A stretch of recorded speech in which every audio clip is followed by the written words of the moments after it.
Hello, good morning to all of you and welcome back to B.R. Ambedkar Biology classes. I hope आप सभी घर में होंगे, सुरक्षित होंगे और अच्छे से पढ़ाई कर रहे होंगे। तो जैसा कि मैंने रिप्रोडक्शन चैप्टर स्टार्ट किया था, आज मैं उसके 5th पार्ट में आप लोगों को लेके चलती हूँ। हम लोगों ने क्या क्या पढ़ा था पिछले क्लासेस में, उसे एक बार रिकॉल कर दूंगी, उसके बाद में आगे बढ़ूंगी। तो हम लोगों ने स्टार्ट किया था पहला यूनिट जिसका नाम था रिप्रोडक्शन। उसमें पहला चैप्टर हम लोगों ने स्टार्ट किया था जिसका नाम है reproduction in organism. Reproduction in organism chapter में हम लोगों ने देखा सबसे पहले what is reproduction, why it is very necessary, हमने इसको देख लिया। फिर मैंने दूसरे टॉपिक में आप लोगों को बताया था लाइफ स्पैन क्या होता है। फिर मैंने बताया था what is the difference between sexual and asexual reproduction and these are the 2 types of reproduction. And asexual reproduction मैं स्टार्ट की थी और एसेक्सुअल रिप्रोडक्शन में पहला जो टॉपिक था आपका वो मैंने कंप्लीट कर दिया था, जिसका नाम क्या था आप लोग अच्छी तरह से जानते हैं, जिसका नाम था फिजन। और हम लोगों ने देखा था मल्टीपल फिजन, बाइनरी फिजन, बहुत सारे टाइप के फिजन हम लोगों ने देखे थे। आज मैं उसके आगे के टॉपिक में ले चलती हूँ आप लोगों को। जैसा कि आप सब जानते हैं, मेरे वीडियोस को अगर फॉलो कर रहे होंगे तो एसेक्सुअल रिप्रोडक्शन मैंने मेनली 4 टाइप्स का लिखाया था। ये मेन 4 टाइप्स के होते हैं, बट 2 और टाइप्स के जो होते हैं वो मैं बाद में आप लोगों को डिस्कस करूंगी। पहले मैं 4 टाइप के जो एसेक्सुअल रिप्रोडक्शन है उसके बारे में बता दूं। तो पहला मैंने क्या करवाया था, फिजन, दूसरा बडिंग, तीसरा फ्रेगमेंटेशन एंड चौथा रीजेनरेशन। तो हम लोगों ने पिछले वीडियो में फिजन कंप्लीट कर लिया था। आज का वीडियो है बडिंग और उसके आगे के टाइप्स के बारे में। तो आइए स्टार्ट करते हैं आज का टॉपिक। और आज का टॉपिक मेनली जो बचा हुआ एसेक्सुअल रिप्रोडक्शन के टाइप्स था उस पे रिलेटेड है। तो हम लोगों ने पहला फिजन पढ़ चुका है। आज का जो टॉपिक है वो है बडिंग। स्टार्ट करते हैं बडिंग से। तो आइए बडिंग, जैसा कि नाम से ही पता चल रहा है, फिजन में हम लोगों ने देखा था सिंपल फिजन और binary simple fission and multiple fission. तो हम लोगों ने 2 तरह का फिजन देखा था। तो यहाँ पर बडिंग है और बडिंग जैसा कि नाम आप लोग सुन रहे हैं बडिंग, तो बडिंग का जो वर्ड दिया गया है वो प्रोसेस क्यों दिया गया है, क्योंकि इस प्रोसेस में जो न्यू ऑर्गेनिजम्स होंगे, नए जो ऑर्गेनिजम्स होंगे वो डेवलप होंगे बर्ड बना करके। पहले क्या होगा कि बर्ड बनेगा और उसके बाद फिर वही बर्ड जो है वो बहुत ज्यादा डेवलप कर जाएगा और पेरेंट बॉडी से अलग हो जाएगा। तो आइए देखते हैं इसका प्रॉपर डेफिनेशन क्या है। Budding, it is that type of asexual reproduction in which one or more unicellular or multicellular smaller projections or outgrowth known as bud arises or develop on the parent body। देखिए शुरू से मैं बताती हूँ कि it is a type of asexual reproduction. ये एक ऐसा टाइप है एसेक्सुअल रिप्रोडक्शन का जिसमें इन विच 1 or more unicellular और multicellular smaller projection, जिसका नाम मैंने आप लोगों को बर्ड बताया है। अगर आप लोग यहाँ पर फिगर में ध्यान देंगे तो ये है हाइड्रा। एक एग्जाम्पल यहाँ पर फिगर में दिखा रही हूँ आप लोगों को। तो ये है हाइड्रा और हाइड्रा में आपको दिख रहा होगा ये जो छोटा सा निकला हुआ प्रोजेक्शन है, आउटग्रोथ जिसे हम लोग बोल रहे हैं, कि या तो यूनिसेलुलर निकल सकता है या फिर मल्टीसेलुलर भी निकल सकता है। और ये क्या होगा, निकल जाएगा और फिर इसी को हम लोग क्या बोलते हैं, बर्ड। तो इसलिए इस प्रोसेस का नाम क्या है, बडिंग, क्योंकि इसमें जो न्यू ऑर्गेनिजम्स निकलते हैं वो बर्ड के थ्रू निकलते हैं, इसलिए इस प्रोसेस का नाम क्या है, बडिंग। तो यहाँ पर बर्ड निकलेगा छोटा सा बर्ड की तरह, जैसा कि आप लोगों ने अदरक वगैरह में देखा हुआ एक छोटा सा निकल जाता है उसी टाइप का। लेकिन अदरक इसका एग्जाम्पल नहीं है, इसका एग्जाम्पल हाइड्रा हम लोग लेकर के चल रहे हैं।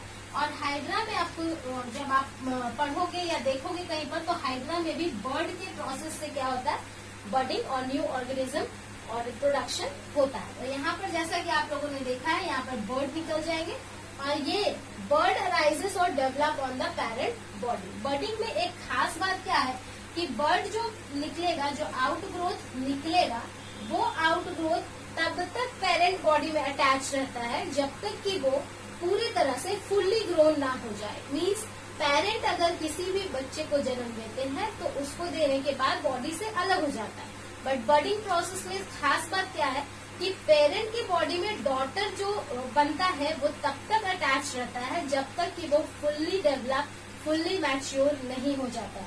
तो जैसा कि फिगर में देख रहे हो आप लोग, बर्ड जो है वो छोटा सा बर्ड निकला हुआ है। देन फिर ये बर्ड में आपको दिख रहा होगा एस्ट्रस निकल रहे होंगे इस तरह से।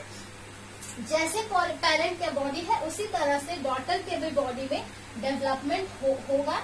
और जब ये डेवलपमेंट फुल्ली हो जाएगा, फुल्ली जब डॉटर जो है, डॉटर ऑर्गेनिज्म फुल्ली जब मैच्योर हो जाएगा, तभी वो पेरेंट के बॉडी से अलग होगा। अब आप यहाँ पर देखिए, यहाँ पर छोटे छोटे एस्ट्रस यहाँ पर है। जैसे ही यहाँ पर देखेंगे तो फुल्ली डेवलप्ड टेंटेकल्स आपको मिलेंगे। और ये जब फुल्ली मैच्योर हो जाएगा डॉटर सेल्स, डॉटर ऑर्गेनिज्म, नया ऑर्गेनिज्म जब फुल्ली डेवलप हो जाएगा, इंडिविजुअली फुल्ली डेवलप हो जाएगा अपने आप को इस धरती पे एग्जिस्ट करवाने के लिए, तभी ये क्या होगा, पेरेंट के बॉडी से अलग हो जाएगा। और फिर ये अब पेरेंट बन जाएगा कुछ दिनों के बाद, और फिर इससे फिर नया हाइड्रा डेवलप होगा। तो ये एक जनरल प्रोसेस है आपका बर्डिंग का, जो कि आपके 2 नंबर के क्वेश्चंस में पूछे जा सकते हैं। तो इसलिए बर्डिंग का डेफिनेशन और उसका फिगर आपको बनाना बहुत जरूरी है। और बर्डिंग के बारे में मैं बता दूं आप लोगों को, बर्डिंग के जो ये हाइड्रा एक एग्जाम्पल है। हाइड्रा में जो ये निकले हुए से टेंटैकल्स बोलते हैं। और बर्डिंग में मेनली बर्डिंग दो टाइप्स का होता है। इसे मैं जो बोल रही हूँ उसको भी आप लोग जरूर सुनिए और हो सके तो नोट कर लीजिए, बिकॉज YouTube वीडियो में ज्यादा लेक्चर और ज्यादा लिखवाने से वीडियो बहुत लंबा हो जाता है, इसलिए बहुत प्रॉब्लम क्रिएट होता है। इसलिए मैं जो बोल रही हूँ उसको भी आप लोग जरूर नोट कर लीजिएगा। तो बर्डिंग जो है वो 2 टाइप्स का होता है, एक्सटर्नल बर्डिंग एंड इंटरनल बर्डिंग। तो इंटरनल बर्डिंग में अगर आप लोग देखेंगे तो ये जो एक टाइप है, ये एक्सटर्नल बर्डिंग है। बिकॉज यहाँ पर एक्सटर्नल यानी बाहर की तरफ बर्ड बन रहा है और बाहर की तरफ से सारा एक्शन हो रहा है। लेकिन इंटरनल बर्डिंग हम लोग उसको कहेंगे जिसमें कि इंटरनली बर्ड बन के, इंटरनली कोई ऑर्गेनिज्म डेवलप करके और बाद में फिर बॉडी से बाहर आता है, या फिर इंटरनल ही रह जाता है। तो उस प्रोसेस को हम लोग इंटरनल बर्डिंग भी कहते हैं। तो ये एक हो गया आपका टाइप्स बर्डिंग का। तो आई होप आप लोग अच्छे से इसको लिख लेंगे। और नेक्स्ट टॉपिक है हम लोगों का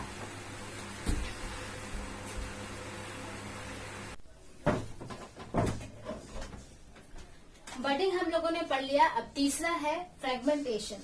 और फ्रेगमेंटेशन जैसा कि नाम से ही आप लोगों को पता चल रहा होगा, फ्रेगमेंट यानी टुकड़ों में बंटना। कोई भी इसमें इस प्रोसेस में ऐसा है कि जो न्यू इंडिविजुअल्स है वो पेरेंट के ही बॉडी से टूट करके बनते हैं। मींस पेरेंट के ही बॉडी से कि कोई अगर पार्ट टूट के फ्रेगमेंट में बट जाता है तो वो फिर फ्रेगमेंट्स बाद में एक नए इंडिविजुअल का रूप ले लेता है और एक नया ऑर्गेनिज्म बन जाता है। तो इसलिए इस प्रोसेस का नाम क्या है, फ्रेगमेंटेशन। तो आइए डेफिनेशन देख लेते हैं।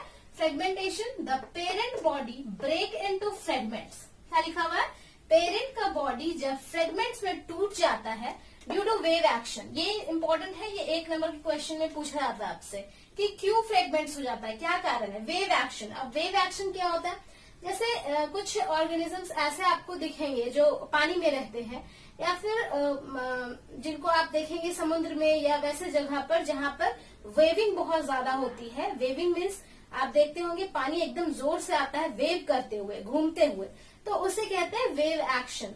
तो इस वेव एक्शन के कारण पेरेंट की बॉडी से कुछ पार्ट्स जो है वो अलग हो जाते हैं, उसे हम लोग फ्रेगमेंट्स कहते हैं। तो ये क्या हो जाएगा, फ्रेगमेंट्स में ब्रेकअप हो जाएगा वेव एक्शन के कारण, और डिले ऑफ ओल्ड पार्ट्स। और क्या होगा, जो ओल्ड पार्ट्स हो जाएंगे पेरेंट के बॉडी में, वो भी धीरे धीरे क्या होने लगते हैं, पेरेंट के बॉडी को छोड़ करके फ्रेगमेंट्स में टूट जाते हैं और फिर वो क्या करते हैं, नए इंडिविजुअल्स को बना देते हैं। तो इसलिए that further grow rise to new individual, और वो टूटा हुआ पार्ट फिर क्या होता है, न्यू इंडिविजुअल, न्यू ऑर्गेनिज्म में ग्रो हो जाता है। इस प्रोसेस को ही हम लोग क्या कहते हैं, फ्रेगमेंटेशन। एग्जाम्पल अगर हम लोग देखें कि ये फ्रेगमेंटेशन किसमें होता है, तो यहाँ पर देखेंगे एल्गे में होता है, फंगस में होता है, ब्रायोफाइट्स में होता है। ब्रायोफाइट्स आप लोगों ने 11th क्लास में ये सब पढ़ा होगा, क्लासिफिकेशन चैप्टर में ये बहुत ही अच्छे से दिया हुआ है। तो ये सब ऑर्गेनिजम्स के क्लासेस हैं। तो ये ब्रायोफाइट्स में होते हैं, टेरिडोफाइट्स में होते हैं और फ्लैटवर्म्स में होते हैं। आपको एग्जाम्पल्स हमेशा याद रखना है। किसी भी चीज के एग्जाम्पल से आपके नीट में भी क्वेश्चंस पूछे जाते हैं और 12th के एग्जामिनेशन में आपको मैं जितना पढ़ा रही हूँ उतना ही इम्पोर्टेंट है, उससे ज्यादा इम्पोर्टेंट नहीं है। लेकिन अगर आप नेट के लिए प्रिपेयर कर रहे हो तो ये वीडियो तो आपके लिए है ही, लेकिन आपको थोड़ा और डीप में पढ़ना होगा। तो ये देखिए, और जो नेट के लिए प्रिपेयर कर रहे हैं वो लोग, मैं बताना चाहती हूँ कि एग्जाम्पल्स पे ज्यादा ध्यान दीजिएगा। एग्जाम्पल्स से ही क्वेश्चंस बहुत ज्यादा आते हैं। तो ये कुछ एग्जाम्पल्स है फ्रेगमेंटेशन के, देख लेते हैं पिक्चर्स में। फ्रेगमेंटेशन इन फंगस, अगर फंगस में देखेंगे तो ये एक फंगस है। फंगस के बॉडी से आपको दिख रहा होगा यहाँ पे कि कुछ बॉडी टूट गया है, ये कुछ बॉडीज जो है वो डिटैच टूट गए हैं, और ये टूटा हुआ बॉडी फिर इंडिपेंडेंटली ग्रो करने लगेगा। और क्या होगा, ये जो टूटा हुआ बॉडी है ये खुद फिर एक इंडिविजुअल बन जाएगा। उसी तरह से यहाँ पर फ्लैटवर्म्स में भी देखेंगे, फ्लैटवर्म्स में भी जो रिप्रोडक्शन होता है वो फ्रेगमेंटेशन प्रोसेस के थ्रू होता है। इसलिए फ्लैटवर्म्स में भी देखेंगे कि यहाँ पर ये एक फ्लैटवर्म था जो टूटा हुआ पार्ट था एक पेरेंट बॉडी से। ये क्या किया, बड़ा हो गया, जब मैच्योर हो गया तो आपको दिख रहा होगा 3 पार्ट्स है, और ये 3 पार्ट्स फिर फर्दर क्या हुए, देखिए फ्रेगमेंट्स में डिवाइडेड हो गया, और ये फिर सिंगल पार्ट्स क्या करेंगे, फिर से एक पूरा ऑर्गेनिज्म डेवलप करेंगे और फिर से यही प्रोसेस चलते रहेगा। तो ये है फ्रेगमेंटेशन। आगे हम लोग देखेंगे रीजेनरेशन क्या होता है।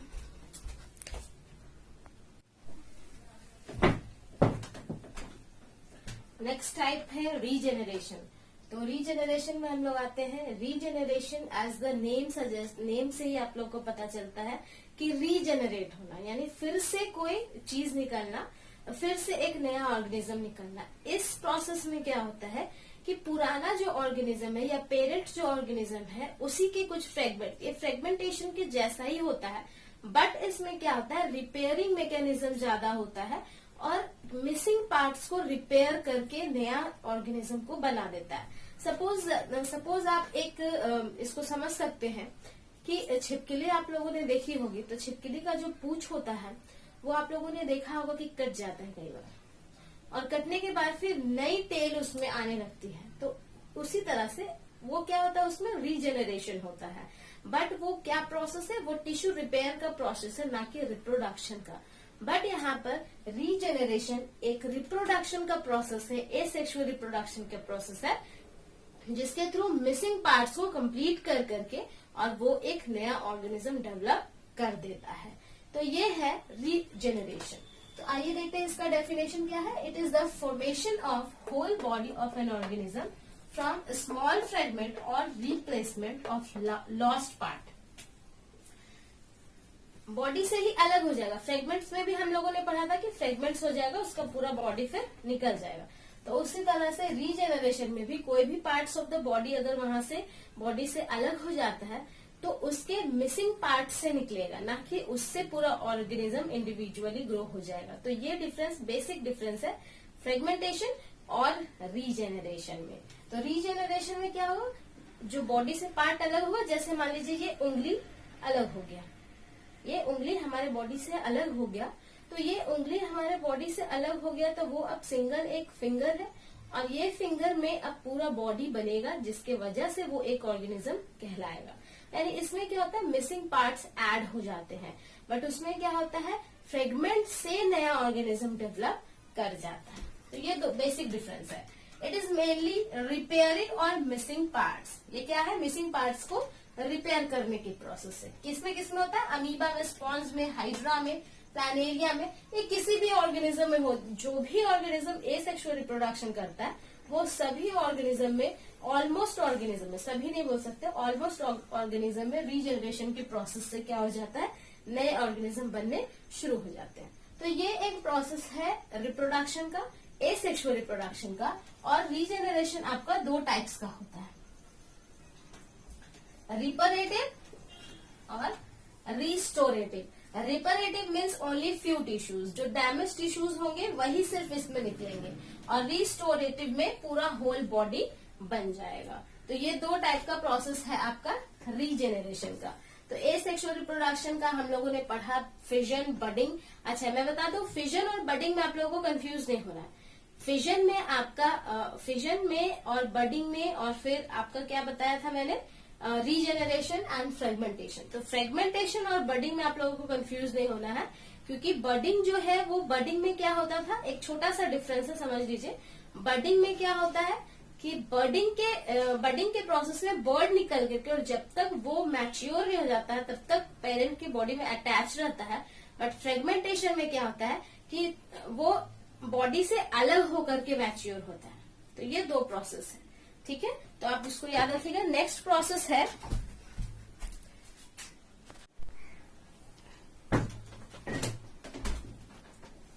आपका स्पोरुलेशन। स्पोरुलेशन में हम लोग देखेंगे कि इस प्रोसेस में मेनली स्पोर्स फॉर्म होते हैं। इसमें मैं बता दूं आप लोगों को, जैसा कि आप लोगों ने देखा होगा कि सीड्स जैसे हम लोग ग्राउंड में डाल देते हैं तो उससे एक नया पौधा निकल करके आता है। उसी तरह से यहाँ पर क्या हो रहा है कि स्पोर्स बनाते हैं, छोटे छोटे थिन वॉल के स्पोर्स बनाते हैं, जो कि हम आंखों से नहीं देख पाते हैं। और वही स्पोर्स क्या करते हैं, नए इंडिविजुअल को ग्रो करवाने के लिए रिस्पॉन्सिबल होते हैं, जिस प्रोसेस को हम लोग बोलते हैं स्पोरुलेशन। स्पोरुलेशन में क्या है, spores are minute, spores form होता है। क्या फॉर्म होता है, स्पोर्स फॉर्म होता है। और ये स्पोर्स माइन्यूट होते हैं, सिंगल सेल होते हैं, थिन वॉल्ड होते हैं, पतले पतले वॉल के बने हुए होते हैं, और इसे हम लोग प्रोपाग्यूल्स के नाम से जानते हैं। विच release from parent body, parent के बॉडी से ये क्या हो जाते हैं, रिलीज हो जाते हैं। और रिलीज होने के बाद फिर क्या होते हैं कि डिस्पर्स्ड हो जाते हैं। डिस्पर्स्ड यानी जिधर तिधर स्प्रेड हो जाते हैं, और स्प्रेड होने के बाद फिर क्या होते हैं, ये न्यू इंडिविजुअल में ग्रो कर जाते हैं। तो इस प्रोसेस को क्या कहते हैं, स्पोरुलेशन कहा जाता है। और इसका एग्जांपल क्या है, मोनेरा, प्रोटिस्टा, फंगा, एल्गे। तो ये कुछ ऑर्गेनिजम्स हैं जिसमें स्पोरुलेशन के थ्रू रिप्रोडक्शन होता है। तो ये एक एक्स्ट्रा था एसेक्सुअल रिप्रोडक्शन में, जिसको मैंने पहले मेंशन नहीं करवाया था। जो 4 मेन था, fission, budding, regeneration and fragmentation, ये चारों मैंने आप लोगों को पढ़ा दिया था। और 5वां नंबर में आप लोग लिख सकते हैं स्पोरुलेशन, जो कि मैंने पहले मेंशन नहीं करवाया था, बिकॉज ये उतना इम्पोर्टेंट नहीं है, एग्जाम में ज्यादा नहीं पूछा जाता है। स्पोर्स फिर कितने तरह के होते हैं, तो 2 तरह के होते हैं, एक होते हैं मोटाइल, एक होते हैं नॉन मोटाइल। मोटाइल और नॉन मोटाइल का मतलब क्या होता है, इसको आप लोग समझ लीजिए। मोटाइल मीन्स क्या होता है, मूवमेंट कर पाना, यानी कि जो ऑर्गेनिज्म एक जगह से दूसरे जगह मूव कर पाएगा उसे कहा जाता है मोटाइल। और जो एक जगह से दूसरे जगह नहीं मूव कर पाएगा उसे क्या कहते हैं, नॉन मोटाइल। तो मोटाइल और नॉन मोटाइल होने का क्या कारण है, ऐसे ऑर्गेनिज्म जिसके पास फ्लैजिला होता है। क्या है इसके पास, फ्लैजिला। तो फ्लैजिला और सीलिया आप लोगों ने पढ़ा होगा पहले, फ्लैजिला और सीलिया मूवमेंट में हेल्प करता है, एक सेल ऑर्गेनल है। तो जिसके पास फ्लैजिला रहेगा वो मूव कर पाएगा, इसलिए ये क्या है, मोटाइल है। और कौन से ऑर्गेनिज्म मोटाइल होते हैं इसमें, मतलब जो स्पोर्स मोटाइल होते हैं उसे क्या कहा जाता है, जू स्पोर्स कहा जाता है। क्या कहा जाता है, जू स्पोर्स कहा जाता है। और जो नॉन मोटाइल होते हैं उन्हें स्पैरेंजियोस्पोर्स एंड कोनिडिया कहा जाता है। स्पोरेंजियोस्पोर्स एंड कोनिडिया कहा जाता है। और जो मोटाइल होते हैं उन्हें क्या कहा जाता है, जूस्पोर्स कहा जाता है। किसमें किसमें पाए जाते हैं, फंगाई में और एल्गे में मोटाइल, एंड नॉन मोटाइल किसमें, राइजोपस में।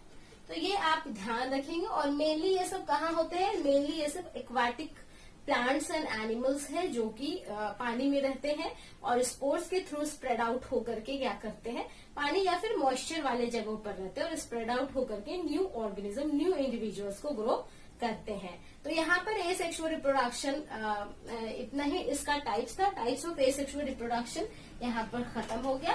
आपको मैं यहाँ पर एक पिक्चर बना के दिखाना चाहती हूँ। मान लीजिए ये एक ऑर्गेनिज्म है, ओके, ये एक ऑर्गेनिज्म है, इसके पास ये स्पोर्स बन रहे हैं। अब ये क्या होगा, ब्रोकन डाउन हो जाएगा, ब्रेक हो जाएगा इसका वॉल, और ये सारे स्पोर्स क्या होंगे, इस तरह से निकलने लगेंगे और ये क्या हो जाएंगे, डिस्पर्स्ड होने लगेंगे। मान लीजिए यहाँ पर कोई वाटर है और जब ये डिस्पर्स होने लगेंगे, यहाँ पर प्रॉपर उसको अडेप्टेशन का, उसको प्रॉपर एनवायरनमेंट मिलेगा यहाँ पर ग्रोथ का और रिप्रोडक्शन का, तो इसी से सिंगल स्पोर से फिर क्या होंगे, न्यू ऑर्गेनिज्म डेवलप होने लगेंगे सिंगल से। और यहाँ पर इसी तरह का न्यू ऑर्गेनिज्म तैयार हो जाएगा। तो इस टाइप से स्पोरुलेशन में होता है।